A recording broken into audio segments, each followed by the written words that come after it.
तुम्हारे जैसे लोगों के लिए करती हूँ। हाँ, तुम्हारी गालियाँ सुनने के लिए करती हूँ। गालियाँ सुनने के लिए करती हूँ क्या? हमें सम्मान से जीने का अधिकार नहीं है। हराम जाने तुम लोगों को जीने का अधिकार नहीं, तुम लोगों को। हाँ जी, क्या बात है सर? मैं तो जो काम का नोट कर लिए, जो भी काम का है बहन जी ने, इन्हें क्या शेड बनाने के लिए, मैंने शेड बनाने के नोट कर ली। मैं सेक्रेटरी मार्केट में बैठी हुई, रिपोर्ट लिखो इसके खिलाफ। जो भी काम का मेरे सारे काम सर, मैं शेड बनाने के लिए कहा, मैंने शेड बन जाएगा जी, जो भी है। इसने गलत भाषा इस्तेमाल की नहीं जी, और मेरे साथ इतनी बदतमीजी से बात की है। मैंने बात बहन जी, मैं तो यहाँ बैठ के, आपने कहा दफ्तर में गए थे बहन जी वहाँ। रिपोर्ट लिखो। तो लेकर चलो। नहीं, मैं काम कर रही हूँ बाहर निकल के। सर क्या समझ रखा आपने मुझे? पता है आपको तो जितने थप्पड़ मारे जाए उतने कम है। मैंने ऐसा मत करना। साल लिखड़े उसने पढ़ना कैसे कही आपने ये बात? कैसे कही आपने ये बात?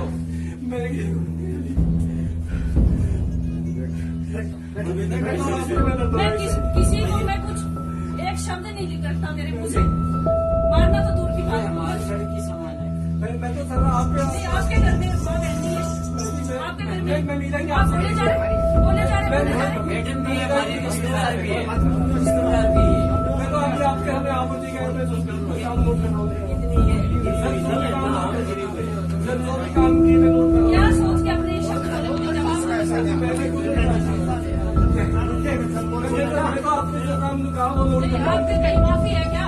मैंने कहा मैंने काम जो भी काम किया वो नोट कर लिया। काम की छोटो काम तो बाद में हो जाएंगे। एक औरत को अपनी बात बोलना किसने सिखाया आपको? तुम्हारे जैसे लोगों के लिए करती हूँ। हाँ, तुम्हारी गालियाँ सुनने के लिए करती हूँ। गालियाँ सुनने के लिए करती हूँ क्या? हमें सम्मान से जीने का अधिकार नहीं है। तुम लोगों को जीने का अधिकार नहीं, तुम लोगों को। हाँ जी, क्या बात है सर? मैं तो जो काम का नोट कर लिए, जो भी काम का है बहन जी ने, इन्हें क्या शेड बनाने के लिए, मैंने शेड बनाने के नोट कर ली। मैं सेक्रेटरी मार्केट में बैठी हुई, रिपोर्ट लिखो इसके खिलाफ। जो भी काम का मेरे सारे काम सर, मैं शेड बनाने के लिए कहा, मैंने शेड बन जाएगा जी, जो भी है। इसने गलत भाषा इस्तेमाल की नहीं जी, और मेरे साथ इतनी बदतमीजी से बात की है। मैंने बात बहन जी, मैं तो यहाँ बैठ के, आपने कहा दफ्तर में गए थे बहन जी वहाँ। रिपोर्ट लिखो।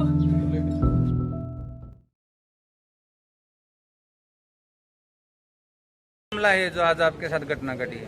सर सुबह 10:03 पर सुरेश जी हमारे ऑक्शन रिकॉर्डर हैं, उनका फ़ोन आया कि सोनाली मैडम जी आई हुई हैं जो आदमपुर से चुनाव लड़ा है, अपने ऑफिस में आए हैं किसी काम के लिए। तो मैंने कहा मैं सब्जी मंडी से आया, मैं 3 मिनट में आ जाऊंगा, 4 मिनट में आप मेरे को ले जाओ स्कूटी पे। मैं सुरेश जी के साथ सीधा ऑफिस आया। यहाँ अपने असिस्टेंट सेक्रेटरी श्री भारत जी और जयपाल जी मंडी सुपरवाइजर उनको प्रोक्योरमेंट के बारे में सारी बातें बताने लग रहे थे। मैंने उनको सुरेश जी को कहा था चाय पानी मंगवा देना मैडम जी के लिए। मैडम जी ने चाय पानी पी ली। फिर हमने आधा पौना घंटा बैठे, सारी प्रोक्योरमेंट के बारे में मैडम को खुलकर बताया कि इस तरह प्रोक्योरमेंट हो रही है, ये दिक्कत है, ये सही हो रहा है सारा। तो हमने ये भी बताया कि सब्जी मंडियों में हमने कैसे काम किया, पूरी विस्तार से बात हुई। पौना घंटा 2 बार चाय पी, बहुत ही बढ़िया वातावरण रहा सर। तो उन्होंने कहा कि आदमपुर में चने की खरीद क्यों नहीं कर रहे? मैं क्या, आदमपुर में चने की खरीद एजेंसी मना कर रही है, हैफर्ड ने बाड़सबंद सब यार्ड में खरीद क्यों नहीं कर रहे चने की? बाड़सबंद में हैफर्ड ने खरीद करनी है, मैंने खरीद नहीं करनी, मैंने अपनी तैयारी पूरी कर रखी है मैम। तो उन्होंने क्यों रिजेक्ट कर दी हैफर्ड ने? मैंने कहा कि शेड नहीं है। उन्होंने कहा कि शेड की वजह से वहाँ चना भीग जाएगा, इसलिए हम खरीद नहीं करेंगे। एजेंसी ने लिख के दे दिया है, एजेंसी का काम है जी, हमने अपनी तरफ से पूरी तैयारी कर रखी है। बोली बाड़सबंद में और भी समस्याएं हैं, आप चलोगे मंडी में? मैं कह मैं चल पड़ता हूँ। मैं जैसे ही यहाँ गेट के बाहर सर सामने गया तो 6-7 लड़के और खड़े थे, यंग से लड़के 20-21 साल के। तो मैंने सोचा नॉर्मली इनको मिलने आए होंगे, कोई मेरे पेट पाप नहीं था कुछ भी, ना मेरे मन में बहम था कोई। मैं अपने असिस्टेंट सेक्रेटरी साहब की गाड़ी में, अपने मंडी सुपरवाइजर साहब भी हम सारे यहाँ से निकल लिए। मैडम उनके पास खड़ी रही। तो हमने आगे जाकर फ़ोन किया, मैम जी हम चल पड़े हैं। बोले कोई बात नहीं चलो। इन्होंने फ़ोन किया, उनके साथ 2 वकील साहब थे। हम वहाँ पहुँचे तो मैडम जी 25-30 मिनट बाद हमारे ऑफिस में वहाँ पहुँचते हैं बाड़सबंद। हम बाड़सबंद में एक आरती के पास बैठ गए, वहाँ मैडम जी आ गई। तो मैडम के साथ 4 गाड़ियाँ और थी जी, वहाँ 5वीं गाड़ी मैडम की थी, 4 गाड़ियाँ और थी। रास्ते में इन्होंने 25 मिनट लेट पहुँचे तो उन्होंने किसी को बुलाया होगा, हमें नहीं पता किसको बुलाया किसको नहीं। 5 गाड़ियाँ वहाँ तक हो गई थी। तो हमने मैडम ने कहा कि खरीद के बारे में बात की, तो सारी खरीद के बारे में बताया, सब कुछ बताया। मैडम ने कहा कि शेड बनवाओ। मैं कहा जेई से बात करता हूँ, मैं भी बुला लेता हूँ। जेई को मैंने फ़ोन किया तो छुट्टी थी, जेई साहब नहीं थे। मैंने कहा सब कुछ मैं नोट कर लेता हूँ। जयपाल जी ने सारी समस्याएं नोट कर ली, 2 यूरिनल भी बनाने हैं। वो बोले यहाँ फर्श टूटा हुआ है। मैं क्या मैम जी 1972 के बाद मंडी पहली बार टेम्परेरी मंडी चालू की है ये, और शेड बनवाने के लिए हम लिख देंगे सरकार को, कोई दिक्कत नहीं है। हमने सारी बातें ले ली। तो मैडम जी एक बोले एक तरफ आओ आप, उनके साथ 2 आदमी और थे, बोले शेड की तरफ आओ, जहाँ 10-15 कदम हम गए तो वो बोले सब पीछे हट जाओ और अकेले बात करेंगे मैडम इनसे। तो मैंने फर्श के बारे में बताने लगा, उन्होंने कहा कि मेरी तरफ मुंह करके बात करो। मैंने मैडम की तरफ देखा,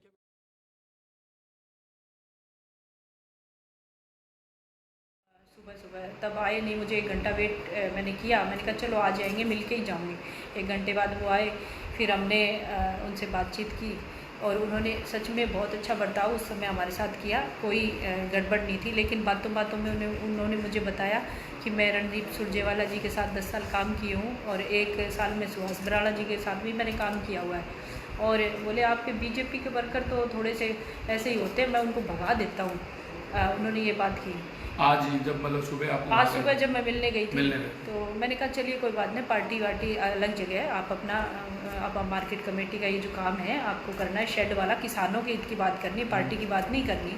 तो बोले ठीक है मैडम जी, आप ठीक अच्छा सोच रही हो, मैं आपकी मदद कर देता हूँ और बजट है और जेई को बुला लेते हैं। तो जेई को जैसे बुलाया तो उनसे फ़ोन पे बातचीत हो रही थी, वो कहीं गए हुए थे। तो मैंने कहा चलो जेई को रहने दो, आप ही लिख लाएंगे, डायरी में नोट कर लेंगे क्या क्या चीज़ें हैं, वो बाद में जाके निरीक्षण कर लेंगे।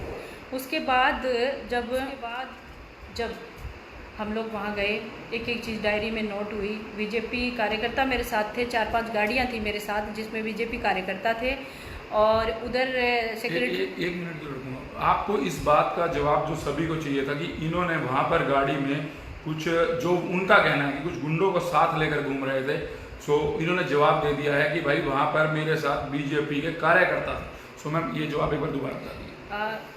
वहाँ पे मेरे साथ बीजेपी के वर्कर थे जो काली रामन गांव से थे और चिकनवास से थे, मंडल अध्यक्ष के साथ थे 5-6 लोग, और दूसरे मंडल अध्यक्ष हैं बालसमंद मंडल के, क्योंकि बूस मंडी में जा रहे थे बालसमंद मंडल में, तो दो मंडल अध्यक्ष और उनके साथ 10-10 लोग हमेशा मौजूद रहते हैं मंडल अध्यक्षों के साथ। और जब भी मैं जाती हूँ विधानसभा में तो हमारे तीनों मंडल अध्यक्ष साथ होते हैं, हर मंडल में उनकी जिम्मेदारी होती है, जिस मंडल में भी जाएँ। तो बीजेपी वर्कर 4 गाड़ियों में थे हमारे साथ और आराम से हम लोग गए थे। और अगर वो गुंडा कहते हैं, अगर वो बीजेपी वर्कर इतने सीधे हैं, उनको गुंडा कहते हैं, तो वो क्या है? वो बार बार रणदीप सुरजेवाला की धमकी देते हैं कि रणदीप सुरजेवाला का मैं वर्कर हूँ और आपकी ऐसी तैसी करा दूँगा। तो वो उससे बड़ा गुंडा तो कोई नहीं है। लेकिन गुंडे को मतलब भी सबक सिखाने वाले लोग बैठे हैं, तो ऐसे गुंडागर्दी चलेगी नहीं। मैम अभी अचानक ऐसा क्या हुआ? ये बात तो रही यहाँ से जानने की, आप वहाँ पहुँच भी गए, उन्होंने वहाँ बताया पहुँच गए, अचानक ऐसा क्या हुआ? सारा कुछ लिख लिया और मैंने उनकी तारीफ भी की। मैंने कहा जी सुल्तान जी आप बहुत अच्छे आदमी हो और आपने देखी कितने इजीली सारी चीज़ें कर डाली और जल्दी अगर बढ़ जाता है तो किसानों के हित की बात है, ये किसान को सुविधा हो जाएगी बालसमंद की मंडी में। तो ये सारी चीज़ें होने के बाद वो मुझे बोले ये फ्लोर आप देखिए, इस फ्लोर का एक स्टेप उठा देते हैं। तब तक चाय बन चुकी थी, वहाँ पर चेयर जो थे उन्होंने चाय बनवा ली थी। मैंने सबको वर्कर्स को मैंने कहा तुम लोग चाय पी लो भाई, मैंने चाय छोड़ रखी, मैंने कहा मैं नहीं पीऊँगी, आप लोग पी लो। और उन्होंने सेक्रेटरी साहब ने कोल्ड ड्रिंक पी ली थी। तो मैंने वो मेरे को दिखाते दिखाते उस फ्लोर पे चले गए। फ्लोर पे जाते ही और उन्होंने कहा ये शेड पूरा यहाँ पे लगना है और ये चीज़ें होनी है। फिर उसके बाद जैसे ही हम लोग वहाँ पे पहुँचे तो 2-4 वर्कर थे, वो दूरी पे थे, वो मुझे कहने लगे अचानक कि आपकी जो ये कमलेश ढांडा है कैसे मिनिस्टर बनी है, मैं आपको बताता हूँ इनकी स्टोरी। ये आपके बीजेपी में तो ऐसी ऐसी महिलाएं हैं और ये जो चेयरपर्सन है जो कृष्णा गहलोत जी, इसकी स्टोरी मैं आपको बताता हूँ। मार्केट कमेटी की चेयरपर्सन कृष्णा गहलोत जी के बारे में गलत शब्द इस्तेमाल किए, फिर कमलेश ढांडा जी के बारे में गलत शब्द इस्तेमाल किए। मैंने कहा कि सुल्तान जी मैं तो आपको बहुत अच्छा आदमी मान रही थी, ये क्या बातचीत है? बोले अरे आप समझते नहीं हो, आपको क्या ज़रूरत है बाहर धूप में घूमने की, क्यों धूप में कर रहे हो, आपको तो सब घर पे मिल जाएगा आराम से। तो मैंने कहा जी मैं एक कार्यकर्ता हूँ, मेरी एक जिम्मेदारी है, इस विधानसभा से मैंने चुनाव लड़ा है तो मेरे लोगों के प्रति मेरी जिम्मेदारी है, मुझे काम करना है और आप ये गलत शब्द इस्तेमाल ना करें महिलाओं के बारे में। उसके बाद वो तैश में आ गए और उन्होंने क्या बोलना स्टार्ट किया है, मेरे साथ अश्लील हरकत भी की उन्होंने और मुझे इतने गंदे शब्द उन्होंने कहे जो मैं कह नहीं सकती। और जो लोग भी सुन रहे हैं मैं उनसे कहना चाहती हूँ कि कोई भी महिला किसी को ऐसे ही थप्पड़ नहीं मार देगी। मैंने आप में से किसी को थप्पड़ नहीं मारा, ये जो बैठे हैं मेरे साथ इनको थप्पड़ नहीं मारा, आज तक किसी को थप्पड़ नहीं मारा। तो क्यों मैं क्या उनसे मेरी कोई दुश्मनी थी? मैं तो पहली बार मिली थी आज उनसे, मैंने क्यों थप्पड़ मारा उनको? कोई तो वजह रही होगी, वो शब्द मैं बता नहीं सकती जिस वजह से मैंने उनको थप्पड़ मारा। उन्होंने मेरे साथ जो हरकत की उस वजह से मैंने उनको थप्पड़ मारा। और आपके घर की भी कोई महिला होगी ना तो वो ज़रूर उसकी चप्पलों से धुलाई करेगी। आगे भी अगर कोई महिला खुददार महिला होगी तो ज़रूर चप्पलों से धुलाई करेगी, क्योंकि सहन नहीं कर सकता कोई भी इतने घटिया शब्द।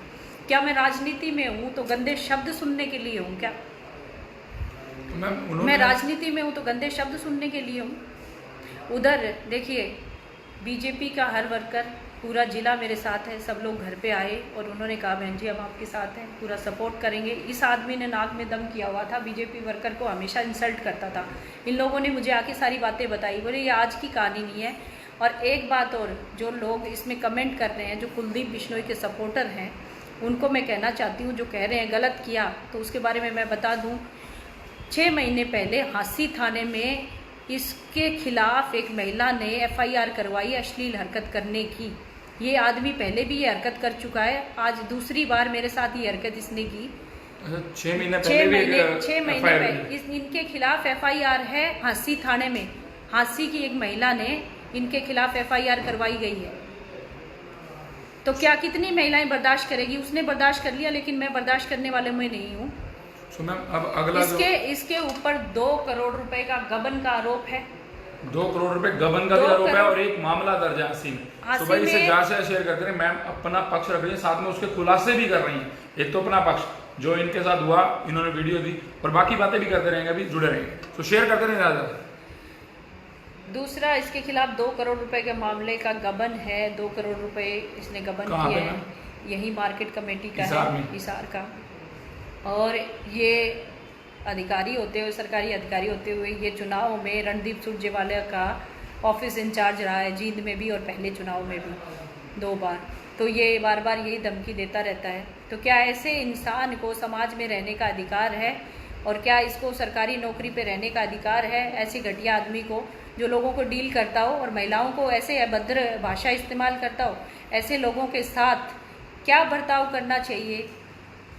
जो अगली बात है, उन्होंने लगातार कहा कि उससे पहले, आपके पीटने से पहले, उनका कहना है कि आपके गुंडों ने, आपके वर्कर्स ने उन्हें वहाँ पीटा। सो इस बात में जैसे ही उसने ये शब्द बोले और मैंने कहा क्या बोल रहे हो आप? तो मेरे साथ जो वर्कर खड़ा था उसने उसको मारना स्टार्ट किया, तो मैंने उसका हाथ रोका। मैंने कहा तुम नहीं मारोगे इसको। मैं चिल्लाई और मैंने उन लोगों को हटाया है। वीडियो में आ भी रहा है, मैंने उसको 2 दिन थप्पड़ मारे उसमें। मैंने उनको चिल्ला गया तुम लोग नहीं मारोगे, इसने मुझे बोला है, तो मैं मतलब मुझसे बर्दाश्त नहीं हुआ, मैंने मारा उसको।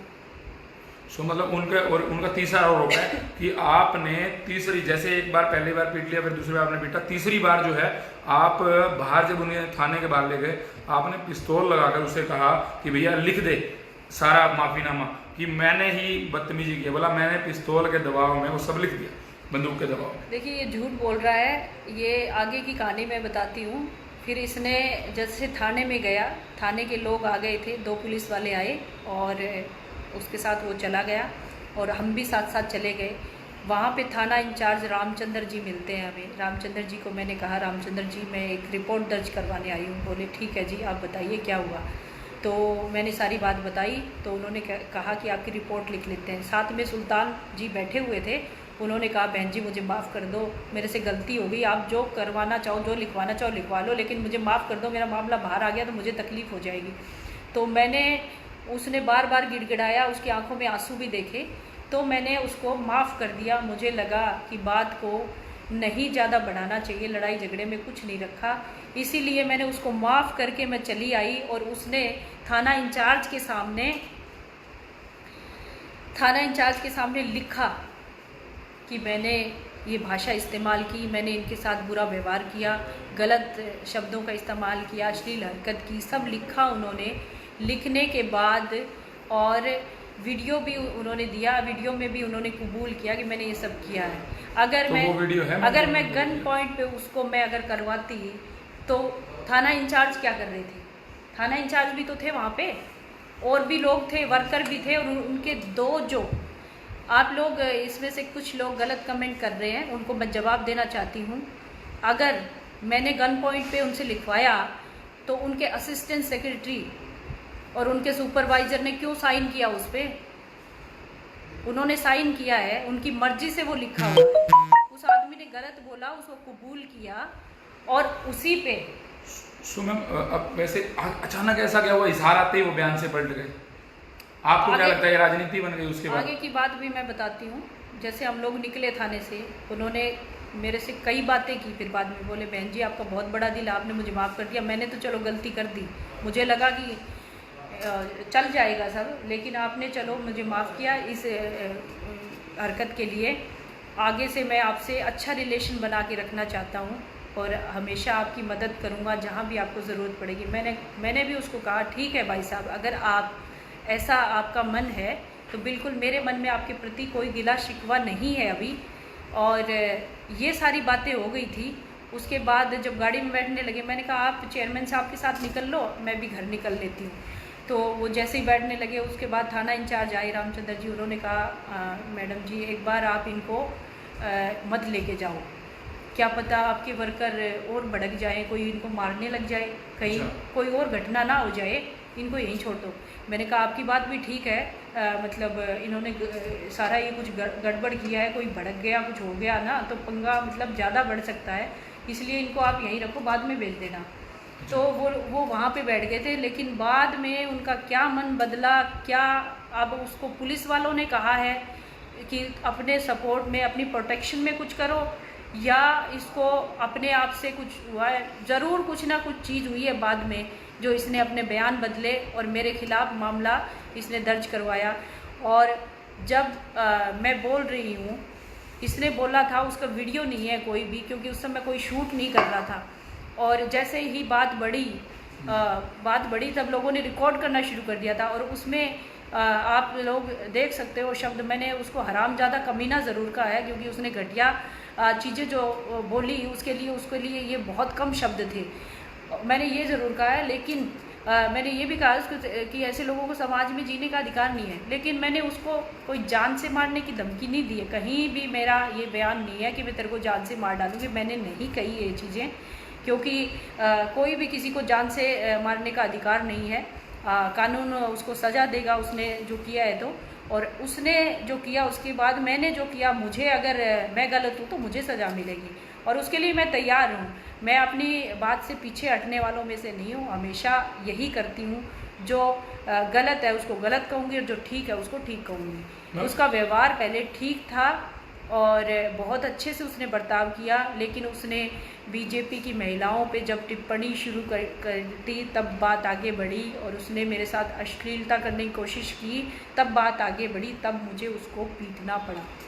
तो मैम जैसे कि वो अब अगली बात जो थी, उनको इशारा पे अचानक क्या हो गया कि वो एकदम भड़क गए और मामला दोबारा उठा दिया गया, इसके पीछे आपको क्या लगता है? तो इशार आ रहे थे वो, पर थाना इंचार्ज ने कहा भी एक बार आप बैठ जाओ, आप लोग चले जाओ, थोड़ा मामला शांत हो जाएगा, आप अपने आप फिर बाद में चले जाएंगे। उसके बाद पता नहीं, मुझे नहीं पता क्या हुआ क्या नहीं हुआ, वो अभी वो उनकी वो जाने। और मैं ये भी देखिए, उनकी गालियाँ निकाली हुई रिकॉर्डिंग बीजेपी वर्कर्स के पास है, हर एक नेता को गंदा बोलते उनकी रिकॉर्डिंग है हर जगह। अगर वो उतारू हो रहे ना इस मामले पे, तो हम लोग भी, हमारे पास प्रूफ है सारी चीज़ों के, हम प्रूफ लेके बैठे हुए हैं। जो लोग आज कह रहे हैं ना कि मैंने गलत किया, तो उन लोगों से बताना चाहती हूँ, आपके घर में भी बेटी है या बहन है, आपकी बहन बेटी को ऐसी गंदी चीज़ बोली जाती है तो क्या आप चुप बैठोगे, उसका मुंह नहीं तोड़ दोगे? जहाँ कुलदीप बिश्नोई ने कहा है कि सोनाली फोगाट को अरेस्ट करना चाहिए, मैं कुलदीप बिश्नोई से पूछती हूँ, अगर रेणुका जी को कोई आदमी, कोई सरकारी अधिकारी बोल दे तो किसी के साथ ये किया वो किया, मतलब मैं वो शब्द नहीं बोल सकती, तो क्या आप उसको माफ़ कर दोगे? उसका मुंह नहीं तोड़ दोगे आप? बात करते हैं, अपने पे बात आई जब तब बताना ना। तो कुल मिलाकर अभी फिलहाल आपका कहना है कि राजनीति शुरू हो चुकी है इस मैटर में? राजनीति बिल्कुल कर रहे हैं। वो हमेशा से दोस्त दिखाता आ रहा था रणदीप सुरजेवाला की, हर एक वर्कर को, कितने सारे लोगों को खड़ा कर दूं मैं, वो प्रूफ लेके आए ना, मैं तो प्रूफ देने को तैयार हूँ। सो अभी आप हिसार की जनता जो ये सोच रही है, जो उसका लास्ट क्वेश्चन है मैम, वो यही है कि आपने अपना कानून हाथ में क्यों लिया? अगर कोई ऐसी सिचुएशन बनी थी तो उस टाइम पुलिस वाले आपके आगे खड़े थे। देखिए यहाँ पे लोगों के कमेंट्स आ रहे हैं, बहुत लोग हमें सपोर्ट कर रहे हैं। उसमें कह रहे हैं कि यदि किसी ने फालतू बकवास की तो उसे नंगा करके आदमपुर चौक पे जूतों की माला पहनाऊंगा, और धर्मपाल ढाका बुथनकला से लिख रहे हैं। तो देखिए मेरे भाई मेरे सपोर्ट में आए हैं। ये एक महिला के मान सम्मान की बात नहीं, ये समाज की सारी महिलाओं के मान सम्मान की बात है। आज ये आदमी मुझे कह रहा है 6 महीने पहले इसने अपने साले की वाइफ के साथ ऐसी गंदी हरकत की थी, उसने FIR करवाई। अच्छा, जो 80 में FIR हुई अपने साले की वाइफ इसके साले की वाइफ है वो। अच्छा। इसने ये दूसरी बार की है, क्या पता कितनी और हरकतें की होगी। आज तो मैंने इसकी धुलाई कर दी तो ये मामला बाहर आ गया। कोई महिला बोले ना तो ये तो करता चला जाएगा। लोग मुझे कह रहे गुस्सा आपका काबू में नहीं है। गुस्सा आपकी बहन के साथ होगा तो आपका भी गुस्सा काबू में नहीं रहेगा। आप अपनी बहन से पूछ के देखो, उसको गंदे शब्द बोले जाएंगे तो वो चप्पलों से धुलाई ज़रूर करेगी। सुना, अभी वैसे कुल मिलाकर निष्कर्ष क्या निकलता है कि आपकी भी कोई गलती थी या सारी गलती उनकी थी? बिल्कुल सारी गलती उन्हीं की थी और उन्हीं से शुरुआत हुई। हम तो काम कर रहे थे अपना, हम कहाँ गलती पे हैं। और महिलाएं अपनी सुरक्षा के लिए हथियार भी उठा सकती है और चप्पलों से धुलाई भी कर सकती है, ये उसका अधिकार है। कोई भी उसके मान सम्मान को ठेस नहीं पहुंचा सकता। कैसे कह सकता है कोई? वो स्वतंत्र है अपना काम करने के लिए, चाहे वो घर से बाहर काम करे या घर के अंदर काम करे। कौन उसको हिदायत देने वाले आप कौन होते हैं? मैम एक बात उन्होंने कही कि आपने किस हक से, उन्होंने मेरे इंटरव्यू में कही कि आपने किस हक से उनसे आकर ये सारी बातें पूछी, आपका पद क्या है? उन्होंने लास्ट बात मुझसे मेरे इंटरव्यू में ये भी कही है। क्या? कि आप किस हक से उनके पास आए और जाकर सारी बातें पूछी कि आप ये मार्केट कमेटी में क्या कर रहे हैं, तो आपका पद क्या है, वो आपका पद जानना चाहते हैं। अच्छा, अभी इस बात पे उतारू हो गया है क्या पद है? देखिए, एक विधानसभा को रिप्रेजेंट करती हूँ, मैंने चुनाव लड़ा था, मुझे भी लोगों ने वोट किया है और उन लोगों के हक के लिए मैं आवाज़ उठा सकती हूँ। मंडी में जो कारनामे चल रहे थे उसमें किसान परेशान था। कम से कम 100 लोगों के फ़ोन हमारे पास आए थे कल, और उसको उस समस्या से निजात पाने के लिए एक आम इंसान के नाते भी मैं आवाज़ उठा सकती हूँ। एक आम इंसान के नाते, किसान होने के नाते, मेरी ज़मीन भी आदमपुर हल्के में पड़ती, किसान होने के नाते भी मैं मार्केट कमेटी के सेक्रेटरी से पूछ सकती हूँ कि आप क्या कर रहे हैं इस मामले में। और एक आम आदमी के नाते ही मैं गई हूँ। चाहे मुझे आप कोई और पदों की बात छोड़ो, वो सरकारी अधिकारी है, सरकारी एम्प्लॉई है, क्यों नहीं मतलब है, किस लिए बैठा हुआ है मार्केट कमेटी का सेक्रेटरी बन के। और किसान की बात उसको सुननी पड़ेगी, चाहे वो अपने समस्याओं के लेके बात करे, चाहे कुछ और बात करे, अपने अनाज का उठान हो, चाहे उसका परचेज हो, कुछ भी हो। तो मार्केट कमेटी के सेक्रेटरी को आप बता दें, हम तो इनको इतना सम्मान दिए हुए थे और वो आज हमसे पूछ रहा है। मैं किसान के नाते उससे मिलने गई थी।